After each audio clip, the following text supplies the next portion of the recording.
everyone! So for today's story we're going to read Shaun the Shy Shark.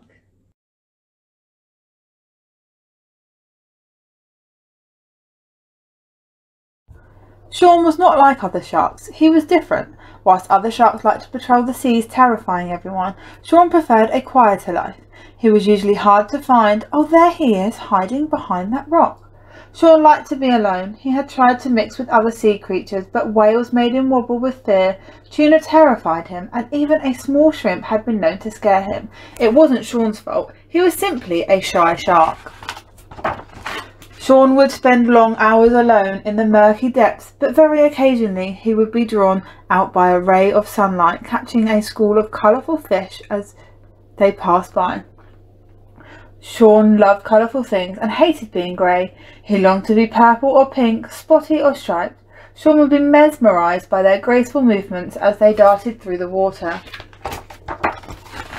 In fact, Shaun secretly loved to dance too, and when no one was looking, he would forget how shy he was and launch into under-the-sea ballet.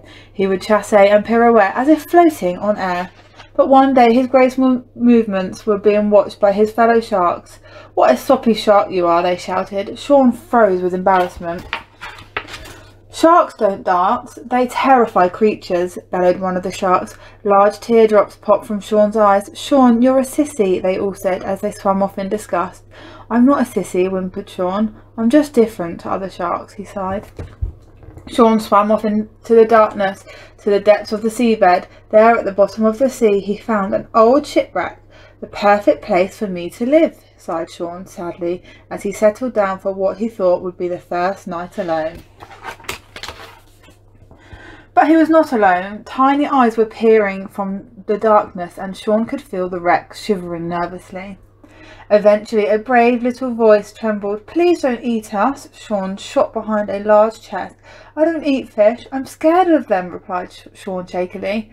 "So are we," said several voices. One by one the sea creatures began to appear from the shadows. An octopus who had got tied up in knots and was too embarrassed to be seen.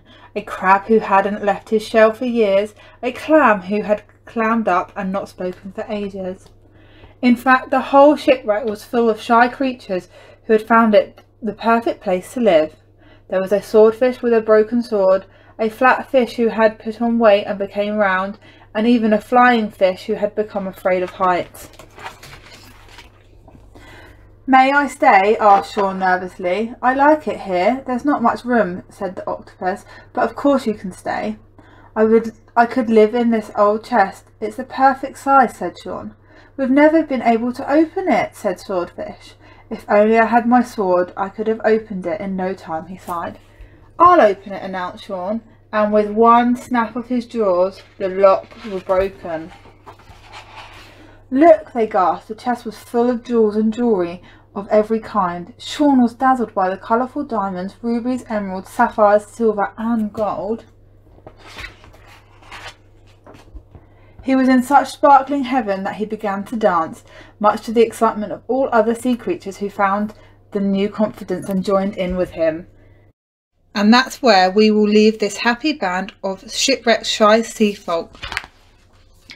But just to say that word soon spread about the marvellous dancing shark, and his nightly performances became a sellout at the newly named Nervous Wreck night spot.